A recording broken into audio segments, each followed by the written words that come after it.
The making of Yessongs as a film came about when I guess we had a desire and we did some shopping, and so happened that my brother Philip is still a film editor. He had he was part of a team of people called A1OK Productions.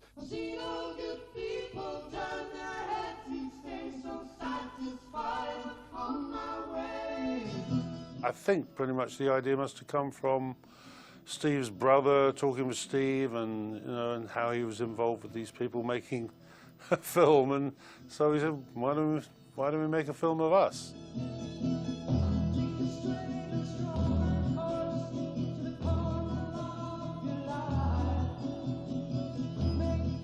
Peter Neal, the director, was very competent and had, you know, had a vast experience, and David Speecher, I think, was the producer, and as I said, Phil was the editor. So there was a sort of team.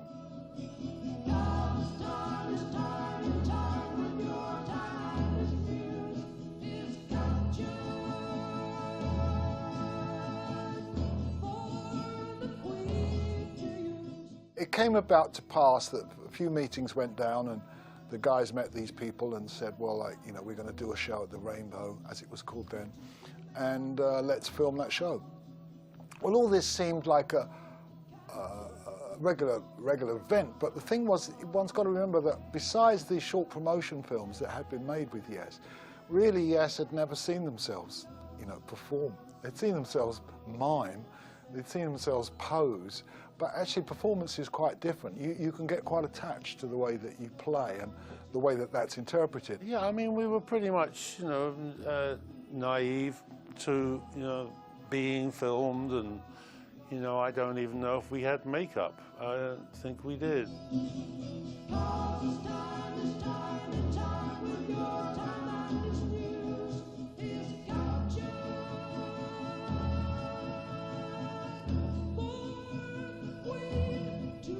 We just went on stage and played, and someone pointed a camera at us, and you know, as I said, we were very much in our developmental stage, and you know, we were, you know, just learning the ropes, really.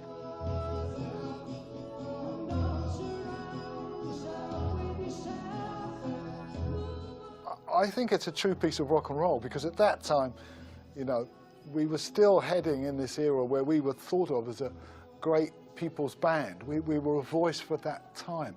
You know, they hadn't got to call us rock dinosaurs, and we hadn't looped it with decades of music and tours.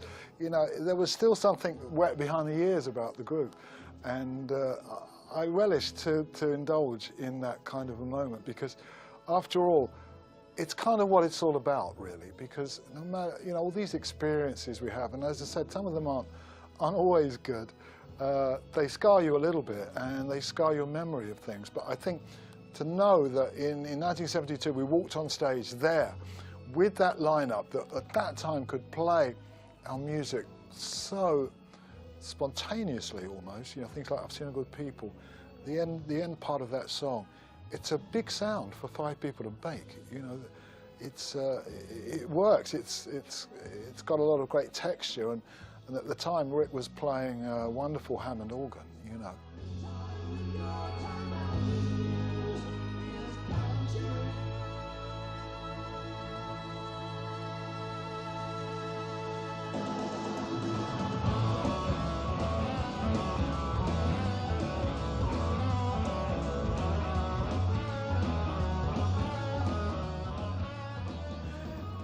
If you're near the band, it's great. If you see them on film, I think Yessongs is a brilliant film. It was one of the most successful documentaries of its time, I think. It's a great film. But the experience in the theatre isn't the same as watching the film. You don't get the cuts, you don't get the different perspectives, you don't get the close-ups. You get one view, and if you're far back, you can't really see their faces. Technology meant back then that you could hear them very well, but you couldn't necessarily see them. And even very flamboyant characters like Rick Wakeman was tied into place by his equipment. You couldn't make this film now. It wouldn't exist. it's the kind of film that doesn't exist. You've got a young band who went on to do great things, obviously, as we did, but we're at a kind of nucleus and embryonic stage where we're just about creating this, what's become a lifelong career for most of us.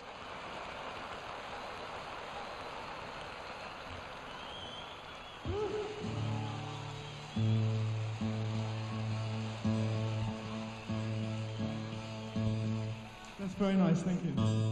The next little tune I'd like to dedicate to the person that it was written for is a little boy called Dylan somewhere, and this tune came about when he was just about one day old.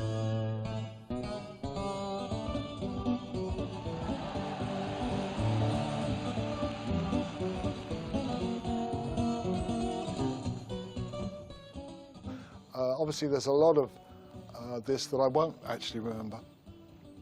And the opportunity it gives us to see this youthful, vibrant group, pre Tales from Topographic Oceans, pre-Relayer. It's going to be quite magic, and I look forward to it.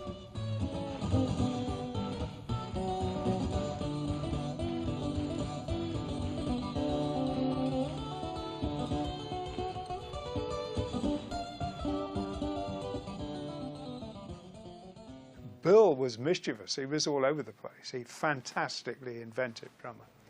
And you couldn't see that. You could hear it, but you couldn't see it.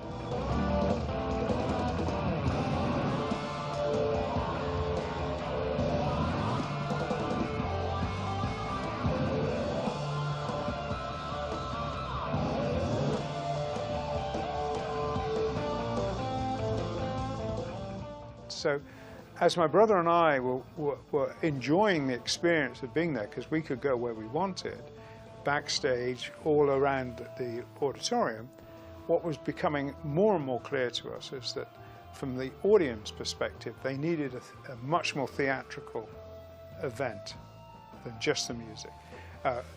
Mike Tate's lights were very good. He was a good lighting guy, but he only had the band to illuminate, and there was serious limitations with how to light the band.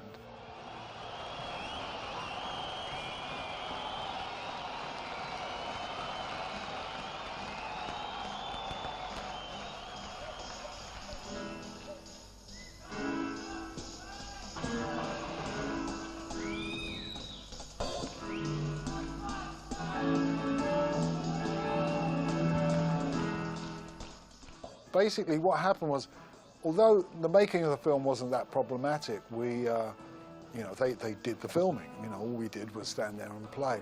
And then the mixing was deemed to be very, very important. Not only the album Yessongs, the triple album live, was deemed to be as important as a studio record, which later in my career I found out very few people agree with that. In fact, a lot of live mixing is treated like a secondary important thing. Oh, it's got live sound, okay, fine, just leave it. Because the agony to go back and remix it means you have to be very, very dedicated, and you have to take time, as much time as you would on a studio record, to really get this right. Well, crazy as we might have been, Eddie Offord and the band sat down in Advision Studio 2 and mixed this like a serious project. Everything was done, the edits were carefully prepared. The show took a lot of scoping, the CD, or the record as it was. But of course this was a one-off show, and we didn't change any audio from the original night, so this was live audio.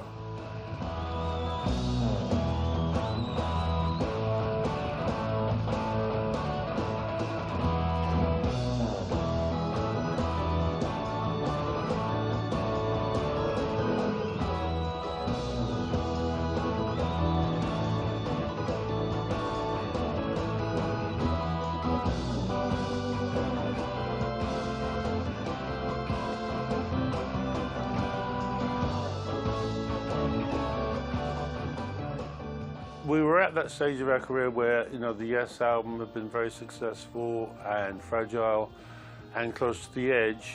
And, of course, I believe, Yessongs has Bill Bruford and Alan White playing drums on it. So that was unique in itself, really, that we had an album with two different drummers. And I guess it was kind of unique also that Atlantic put out a triple album. I don't think there had been many done before that, or if any.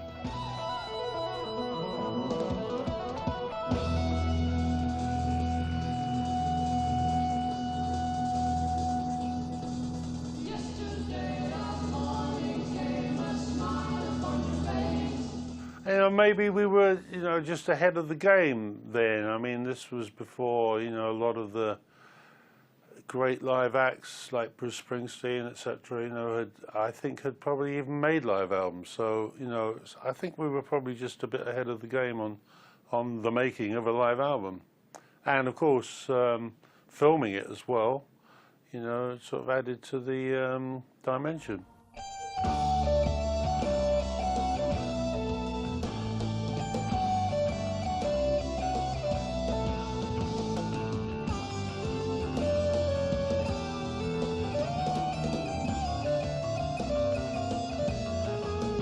Well, what happened with Yessongs music was the same as the mixing for the film. We took it rather too seriously, and we did a brilliant job. Eddie persisted, and we did 3 albums of mixing for that, so that it was, I mean, in a way, as I say, we never did that again. Yes Shows was done with some perfectionism, with Chris and Eddie Offord, but with the team that we had doing Yessongs, it was an ocean of music, 3 albums.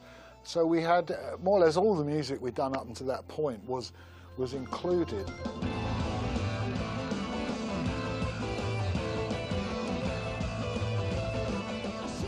Yeah, we were just, you know, right in the middle of our rise to fame, and so obviously it was a good time for us, and people got, I think, new people who hadn't bought any of the studio albums yet went and bought that because once again they were getting almost like 3 albums worth of material in one. It paid off because that was one of the biggest selling albums we had in the early years in Germany. They went through the roof. Germany became a very infamous country for live music, very popular, and Yessongs was the big one for us. So we were very thrilled that it sold 1 million copies, and you know, we got all the gold albums for Yessongs. You know, I think that a lot of the accountants were probably saying, "Oh, we can't have this triple album, triple gatefold cover, and with all this artwork." And but he overrode the objections and said, "No, we want to go ahead with this." And of course, for the buying public, it was great to be able to get something that was quite so intricate and had so much of Roger's art as well floating around. So I think people bought it for a lot of reasons. I remember that it was particularly successful in Germany, and we were talking about Phil Carson before in the other room. I remember him telling me, "Oh yeah, your crowd loves the triple album."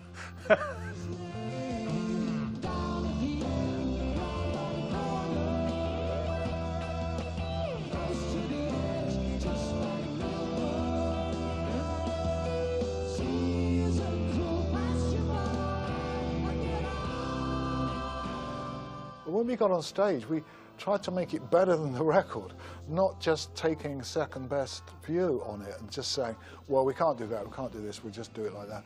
We were kind of very vigilant to make sure that we could perform that music as well as we brought something to it, I think, in the performance that was convincing, and that was our love for the music itself. And so, you know, the band was really getting very well oiled and, you know, enjoying the whole playing live process, really.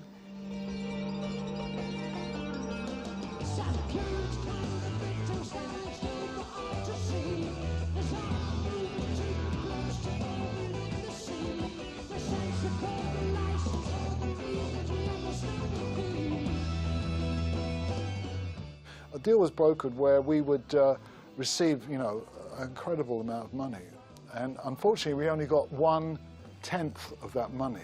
So we signed a deal for the film, And the film went off, and these people owned it, and we got the first instalment. Thank you very much. 1/10 of the money. Where's the next 10th? Or the next 10th? Or actually, no, where's the other 9/10? And we never received this money. And as the 70s rolled on, a disaster happened, because obviously we let 6 years go by. You know, we let people change jobs, managers came in and people left, and the whole world changed.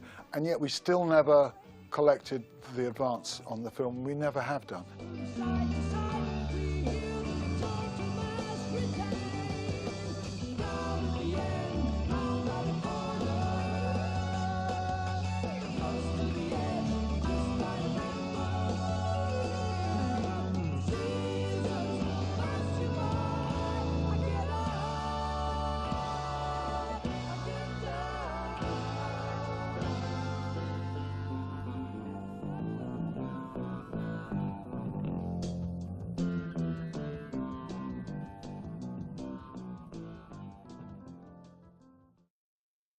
Beginnings is part of the same era, that's for sure. And even though I would have almost forgotten, but I mean, the same people did it, you know, because my brother must have done that.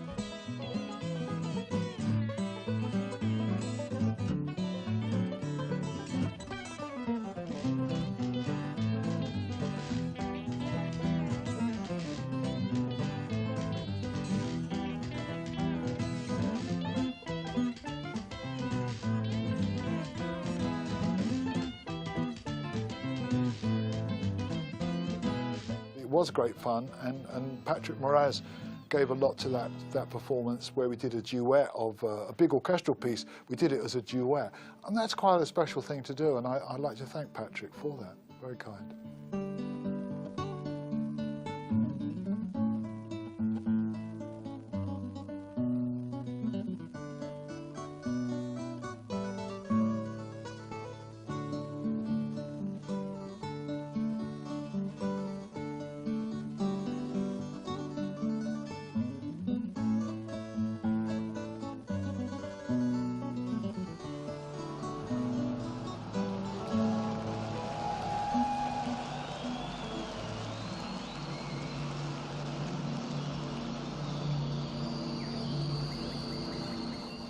I had been training to design furniture, not furniture, architecture. I wanted to design buildings, but my buildings were so radical that the institutions of the time weren't buying it. They were worried about whether people would like them. They were worried about how much they would cost, or even if they could be built.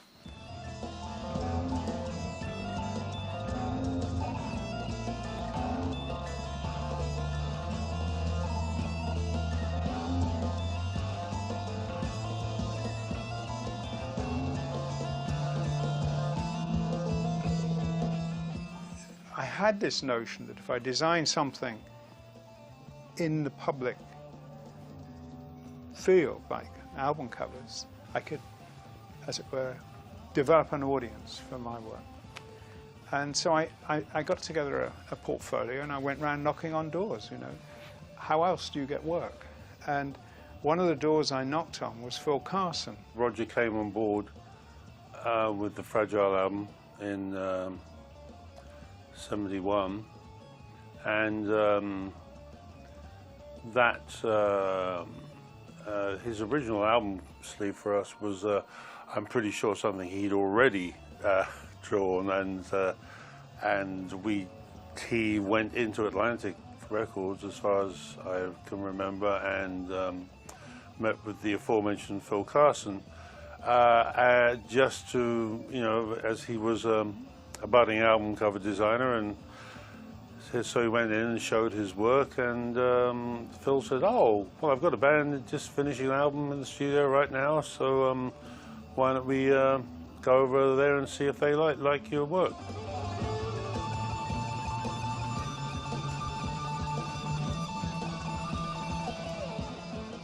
Phil Carson was really great. He was very enthusiastic. He said, I'd love to use your work, but I've only got 2 bands, and they've both got albums out, But I'll tell you what, as soon as one of them needs a cover, I'll call you. And the two bands he had were Led Zeppelin and Yes. And he called me when Yes were going into the studio with the Fragile album. Went and saw them, and it was an interesting thing for me because I didn't sell them on a picture, I sold them on an approach, which was a book and a story. But it was great. It was a great working relationship. Good for me. That was the start. And so that was pretty much like that. They went from the office to the studio, which wasn't far, and that's how we met Roger, and we really liked the Fragile cover. And then, so Close to the Edge was the first custom cover that Roger did for us, and you know, that worked very well. And then, of course, Yessongs was the third. So, you know, we were getting used to the partnership by then, and the public seemed to like, you know, the marriage of our music and his art. Well, yeah, I mean, Roger's an intrinsic part of Yes. I mean, he's almost another member. Roger Dean's artwork's had a tremendous effect on us. It's been supportive, it's been consistent, you know, and it explores something similar to what we do. We explore musically, but he's always exploring this terrain, you know, what kind of terrain, whether you can have, you know, an island that isn't supported, whether you can have water dripping over something and it's not an ocean, you know. So he loves the contradictions in the visual world. And I think that's what Yes music is founded on as well. It's about not conforming, you know, not having restrictions, and having a sort of like completely open palette. People ask me if I paint the music, and I don't. What I try and do is I try and tap the same ideas that are inspiring the band. And the only way I can do that is to talk to them. And I'm never trying to get a precise interpretation of what's inspiring them. I don't believe that's even possible. What I'm trying to do is get into the atmosphere of it, or, you know, an approximation of it, if you like. And the way they were talking made me think in terms of more of a story than of a few lines in a song. It was the hint of something bigger. Of course, not only, you know, what people think of as the album sleeves, but obviously the staging came into play quite early on. Tales from Topographic Oceans, just after Yessongs, was the first time we took on a stage as well, and that happened in 2003, 2004, when we had these. We jokingly called it the sort of cow tour, where there was lots of black and white kind of stretchy objects going on. And now Roger's been a great friend, and somebody whose heart's in the right place, but also he's able to tolerate some of the difficulties of working with a band like Yes, which is multiple managers, multiple record companies, which of course is very close to what he deals with, multiple members. Well, my involvement with Yessongs was complex. First of all, I did the most elaborate and complex package I'd ever done. It was 3 albums and a book. And that was an incredible experience, because it took that original Fragile idea beyond Close to the Edge and into a real sequence that implied a story.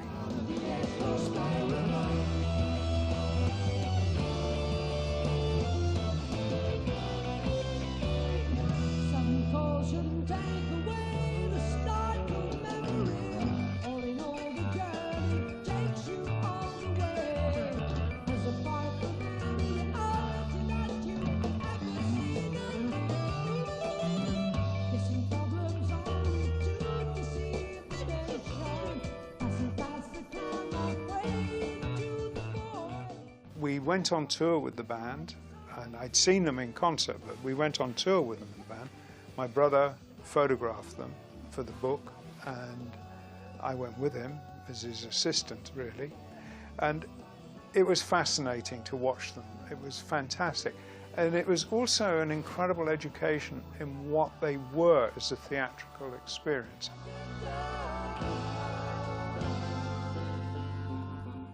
We didn't talk a great deal until I'd actually come to them with the painting of that blue mushroom city and that spiral foreground place. And it was very radical for them at the time. The reaction, my recollection, God, I hope it's true, but my recollection of it was that they were really knocked out by that. They thought it was an amazing piece. And then having it as a sequence, the culmination of a sequence of 4 paintings that linked it to the earlier, yeah, I think it went down well.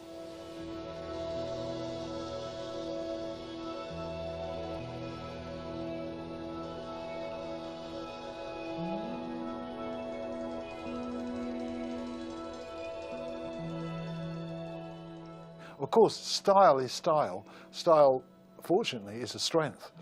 And it runs through the things we do. And that's why Fly From Here as an album is very important. It obviously harks quite a bit onto drama because of the lineup and Trevor's involvement as well. Besides 90125, where, you know, I can't speak much about it because I wasn't there.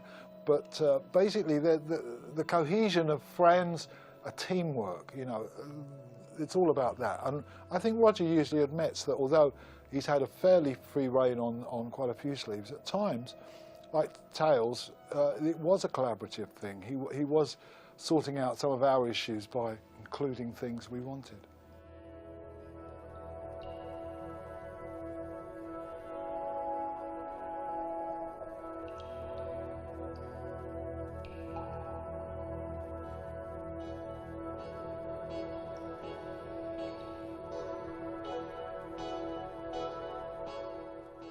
I think of both music and art as essentially a gift culture.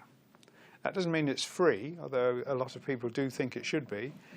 It means, I mean, if you bought a gift for somebody, you wouldn't expect it to be free. It's a gift, but you would buy it. So it's a gift culture, but not free. But the importance of that is that how can you make a gift of music?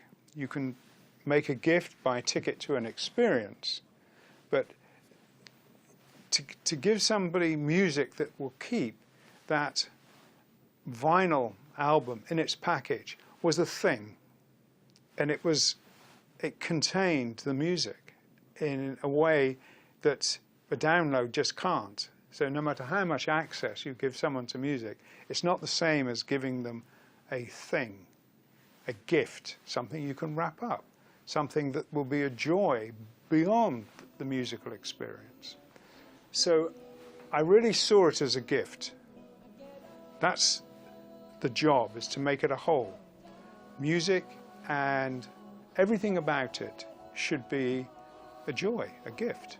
And it would be a perfectly wonderful gift. I mean, giving somebody Yessongs, somebody's aunt or mother giving a child Yessongs would have been perceived as a fantastic thing. Not just for the art, of course. In fact, because of the music, but because of the way it came. The truth is written all along the page. What will I read? For I ask of a page for you. I get up, I get down, I get up, I get down, I get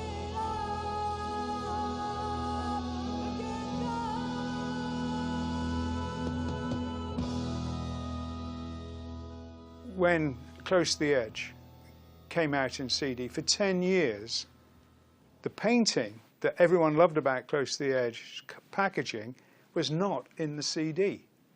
They only printed the cover in colour, and the inside was black and white.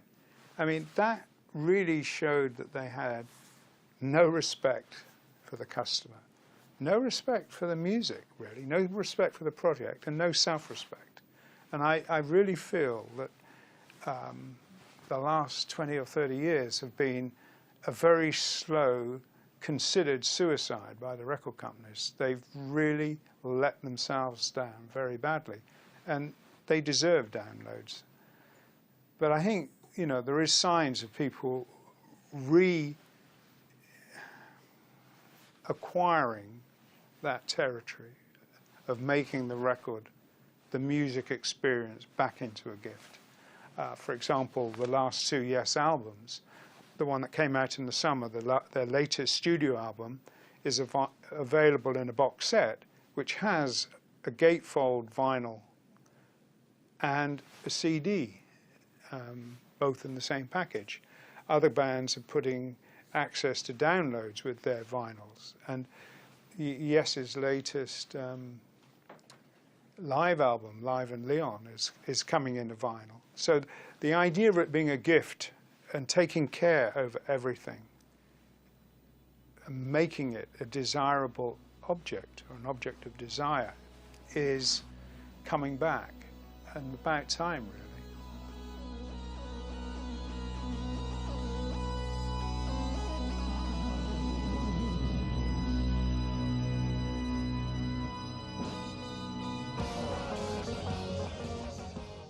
Over the years, there have been times when we've had discussions. I've run ideas, they've chosen this, chosen that. Some have wanted to have more of an input than others. By and large, though, they've been very supportive, and if I'd gone in with a strong idea, very rarely did I go away and rethink it. You know, John might say, "Can you put a few birds in the corner," or something like that, but it's pretty much what it was. There's a painting of mine which is sort of chunks of rock floating in the sky, and the big rock has a tree on it and a pool and stuff like that. And that was the sequel to the Yessongs album, where there's a chunk of planet breaking up and going through space. It lands on a new planet, it sort of bursts into life and becomes a city in the background.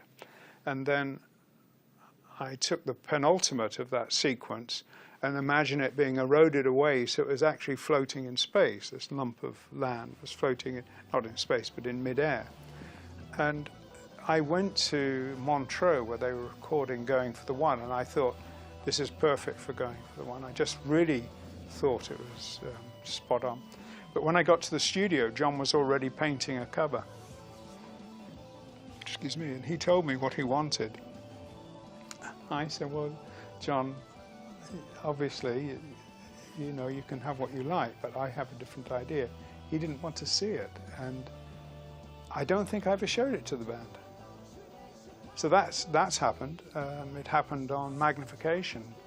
That was even stranger. I sent them a bunch of the band a bunch of ideas for Magnification. I was talking to them about it, and I did it via their management company, and the management company had a notion they wanted someone else to do the cover, so they didn't forward my designs. So that was that. Things have happened. It's not been a smooth relationship. Mostly it has, but you know, I mean, my relationship with Yes is pretty much the same as every other member of the band. It's been good times and bad. Mostly good, though. And good for me, and I hope my work has been good for them.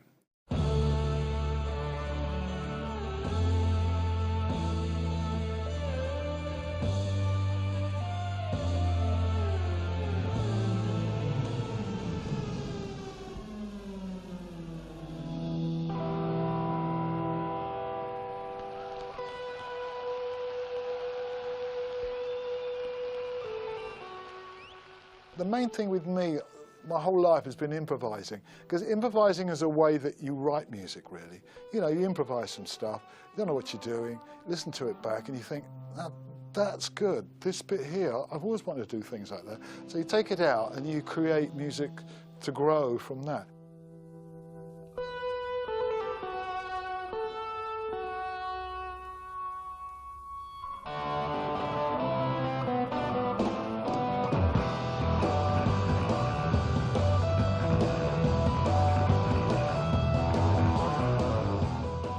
So the main thing for me is that songs that gave me improvisational space, like Perpetual Change, Yours Is No Disgrace, Close to the Edge was one of the greatest. I mean, Bill, Chris and I sat in Advision Studios, and we counted that 1, 2, 3, 4, 5, 6, and we started playing. I mean, we had practiced certain parts of it, but a lot of it was completely just blown, just off the top of our head.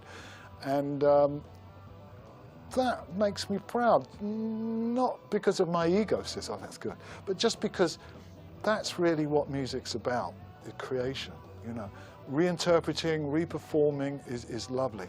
But when you get the chance to improvise, for me, that's an added bonus, because now I can draw from improvisations, but I don't have to play every note, and rarely do I.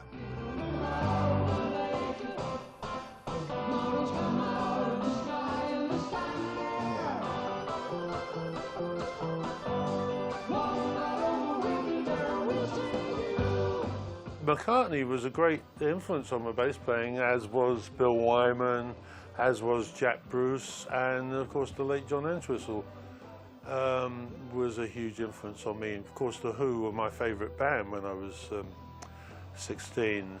I used to go to the Marquee and watch them every week.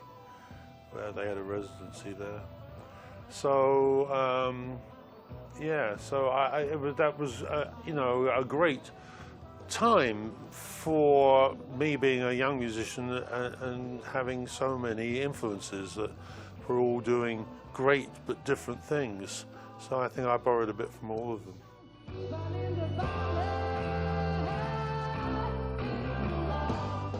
Oh wow, it was sort of fantastic around then. I mean, that was the Sgt. Pepper days, so it was a great time to be involved in creativity, because it seemed like everyone was so stoned for one, but apart from that, the possibilities of being able to let your imagination roam, and the boundaries surrounding the 3-minute pop song even went away and allowed us to expand into 20-minute long pieces. I do have a quest, a thirst, if you like, a hunger for this improvising thing, and it's obviously the biggest makeup is jazz, and that's why I formed my little Steve Howe trio with my son Dylan Howe and Ross Stanley. But similarly, my exploration for music is now 12 CDs of solo work long, and now I released Time this year, which is a different kind of record that's orchestral. But even on there, in the Vivaldi piece, is some improvisation. Some of it is written from improvisation. But there again, with Bach, you just say, Bach, I will play you the way you wrote this. So there are times just to acknowledge the sheer perfection. Like I was saying about the way that Yes created some of our pieces, were very perfectionistic, so why change it? We looked upon what we were doing as more as if we were an orchestra playing, modern classical music, I suppose, rather than people who were just generating, 3-minute pop songs that came and went. So, although we didn't exactly know what we were doing, it turned out that that's what we were doing later on when you look back.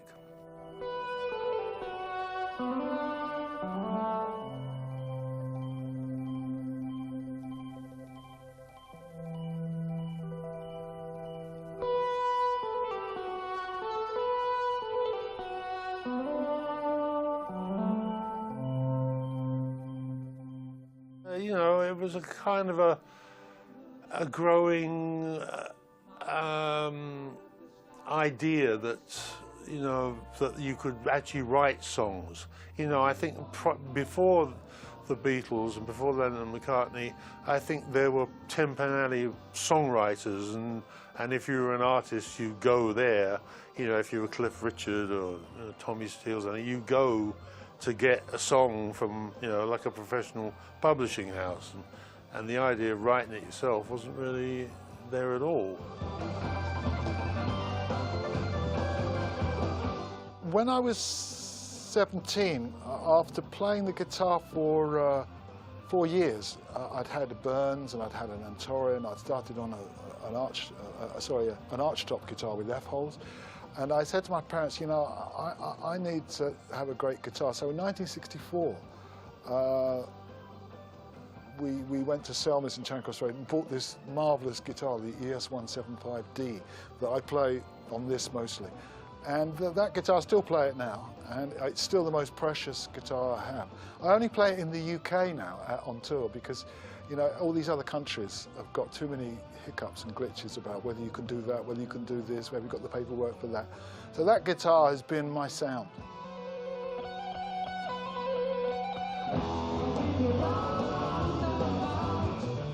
And I didn't know it at the time. That's why on this film you might see me playing other big fat guitars, because I was looking for a sound. I already had it. So later on in the 70s I realised I don't need to keep looking, don't need to keep buying. That's the guitar. So it served incredibly well. I love it, adore it. Once it's been told I slept with it. That was only because I was so scared in New York. The first time I went to New York, it was terrifying. We had a hotel next to a fire station in the middle of the night.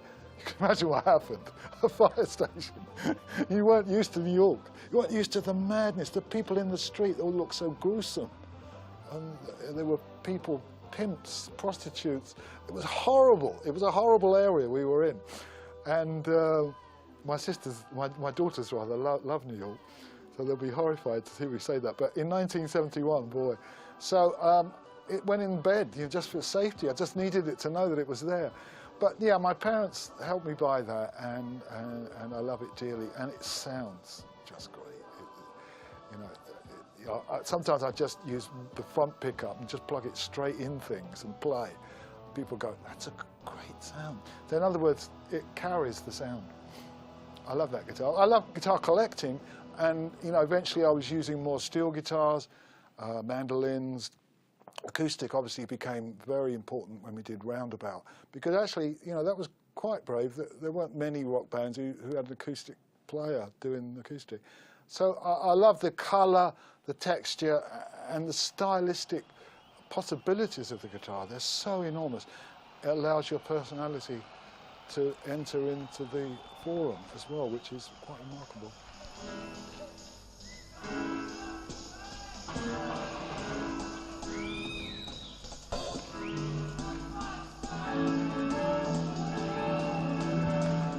The creative process for me is actually a fascinating thing, and a lot of people talk as if it's something you're either born with or you're not. There's nothing you can do to enhance your creative ability. But actually I think that's wrong. I think the way we think affects our ability to be creative, improves or it hinders it. And the challenge for me is how to take your mind out of the equation. I had an experience when I was in my first years at art school. I had flu or something, and I was at home working. And while I was working, I was drawing something, piece of wood. It doesn't really matter. I'm going to ramble a bit. You're going to have to cut this, but it'll just get me started. I had to draw this piece of wood, and I was used to working in a 45-minute or 90-minute segment. School curriculum is broken up into those kind of periods. And when you go to art school, it's the same pretty much. You have 90-minute or 45-minute chunks. But I'm at home and I'm working and I'm listening to the radio. And I'm drawing away. I don't have the energy to go anywhere to get food or anything. I just sit there listening, fascinated with whatever's going on the radio. It's mostly sound, stories, news. It's not music. And I'm drawing, and I'm drawing for hours. And when I've been drawing for 4 or 5 hours, I'm thinking I should do other sketches, but I can't be bothered. I carry on working on that one.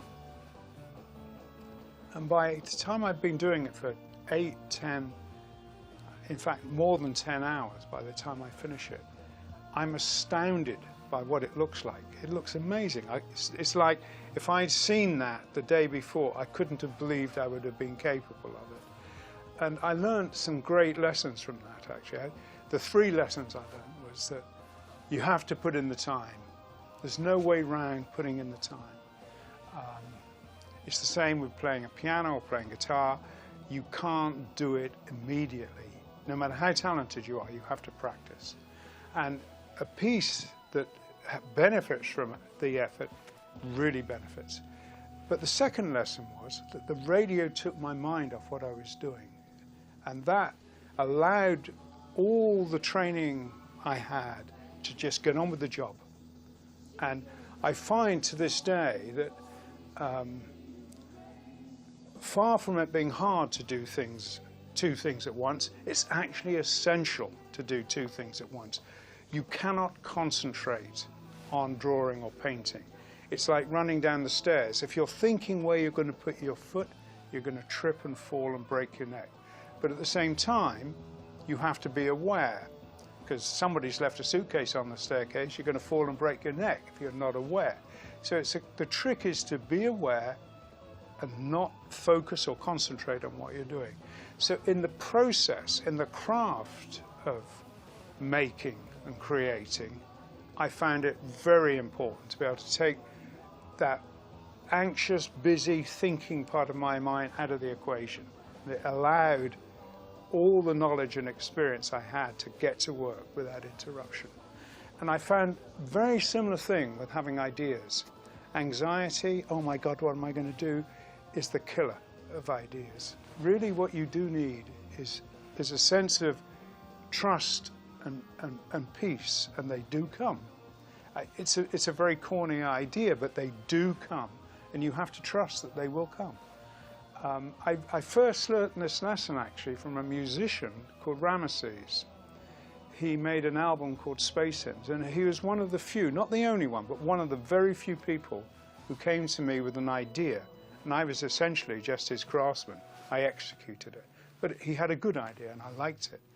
But while he was briefing me on that very first day we met, he was talking to a journalist, and the journalist said to him, Ramesses, where do you get your ideas from? And he said, well, I sit here like this, and when I'm feeling quiet, they come from over here. And I thought, very funny. And the journalist laughed, and I knew, though, that there was such a truth in that although it sounded like a joke, it was really how it happened. So I find it a very important part of the process to make space in my mind. You know, I've got a dog, I've got a big German Shepherd, and I walk him every day. I do try and find half an hour of every day. I don't know whether you call it meditation or prayer, but whatever it is, the point of what it is to clean, reboot the mind. And it does help work. And so it's part of the creative process, and it's part of the craft and physical process.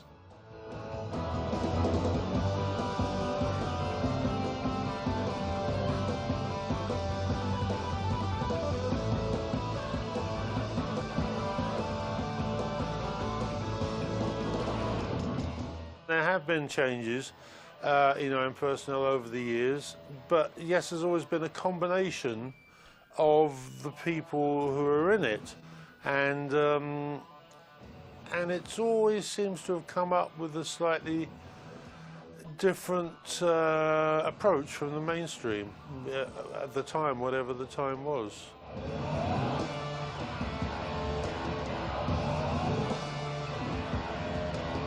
Yes, there's always been a bit of a hodgepodge of mixture of talent in a way. I mean, when John and I first started the band, we had an idea that we loved Simon and Garfunkel and the Fifth Dimension. I think at that time was a big a thing for us because of the harmonies and the way they put together their music, and so the idea of Yes, the blueprint for Yes, really was to have a band that had great vocals, but then also that the players were going to be more than just functional. We wanted the playing to be really good too. Yes was made up of people who not only were a great team together and had this terrific chemistry, but every one of us, believe me, was like thinking, Yeah, but this is a stepping stone to a certain my situation. My career as a guitarist, John's as a singer, you know, blah blah blah. So I don't think there was any secret about that. But we all love working together. But also, come '75, we all went off and did a solo album, and since then, many of us, with degrees of numbers, have done solo albums, and. You know, that's been an exploratory area that I couldn't live without, personally, partly because I play solo guitar, which is something that is driving me forwards and, you know, involving that a little as I do in live shows with bands and in my own solo releases. I enjoy it very much, and it's very much a very focused part of my musical output, while groups just kind of come along. What have you got, Steve? Oh, I've got a song over here, I've got this tune, I've got this good riff, and you just kind of throw stuff in and it becomes part of the mix. While solo guitar playing is very much about a concerted effort to stay on your course, about finding how you're going to technically do this, how you're going to support the parts, how the melody is going to come through, how you're going to arrange it. It's all left to me, and I'm quite happy with that. You know, whenever a slot came open for a new member, for instance, Steve Howe, to come in, when Peter Banks didn't really agree with the direction that John and I wanted to go in, especially on the second album where we wanted to use an orchestra, and guitarists hate hearing anyone else in the band saying, let's use an orchestra, because I think they think the violins are going to steal their thunder or something.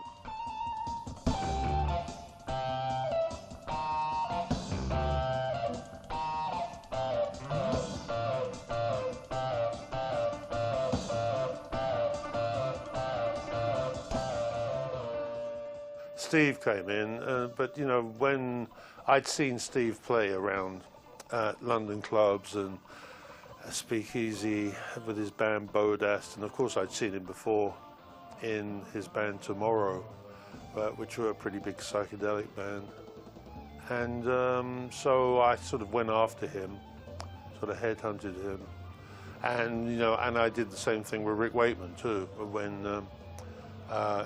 Tony Kaye and Steve sort of fell out on our first American tour, and you know, it didn't seem like there was going to be a relationship that was easily going to be mended. So Tony went out, and you know, once again I headhunted Rick Wakeman. I remember I had to almost beg him to come and try out, and when he got there, he was like, "Oh, yes, I really like this." So. Oh, I'm not jumping around quite as much as I was then, but I still enjoy playing live a lot. Yeah, no, I still, it's one of my favourite things to actually do a live show, and you know, it's very energising, and it's great to play to people who, especially people who really enjoy the music of the band, and you get great feedback from them, and. You know, it's become something that, you know, is a big part of my life, and I'm happy it is.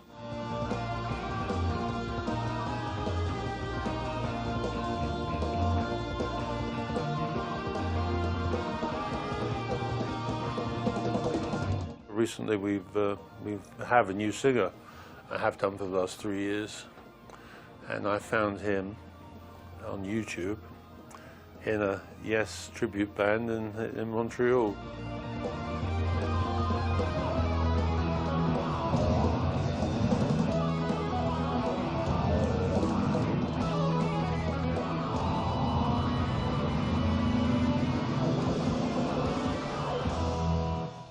The listening experience is amazing.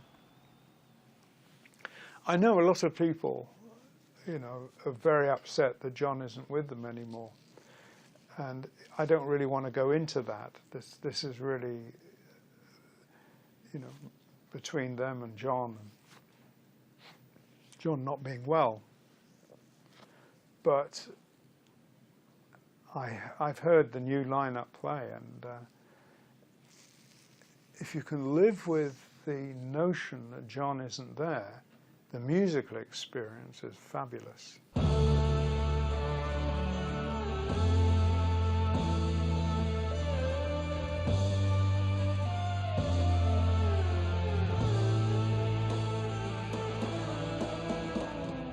seeing them on the road is really hearing the music. And that changes too. I mean, Tales from Topographic Oceans had the advantage of them being able to perfect a very complex piece of music in the studio. So when that album came out, it was complex and it was a studio album and it worked. But when it was on the road at first, there was a tightness, you know, there was a focus on getting it right. It was very complicated, very big piece of music. And I think the band, as it were, was trying very hard to get it right. And unfortunately, you were aware of this effort to perform that complex piece of music. And the reason I feel like I can say that is that many years later, when I heard them play it again, it was fabulous because they completely embraced it. They were so aware of it and so knew it. They didn't have to think about it. They could just perform. And they performed with a grace and fluidity that suddenly I thought, my God, this is actually a brilliant piece of music. I guess if you don't die, 30, 40 years of practice means that you become much, much, much better.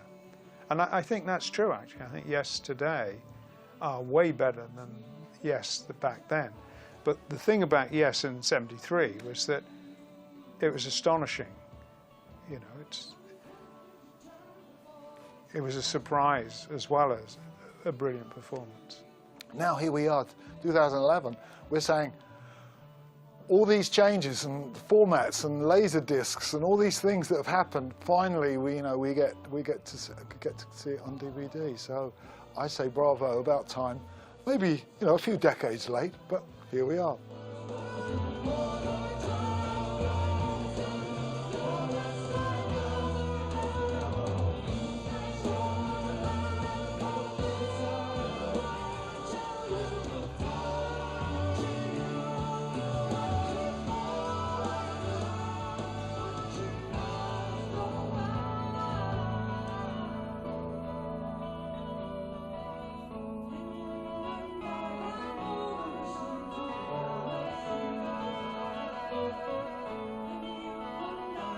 Ciao.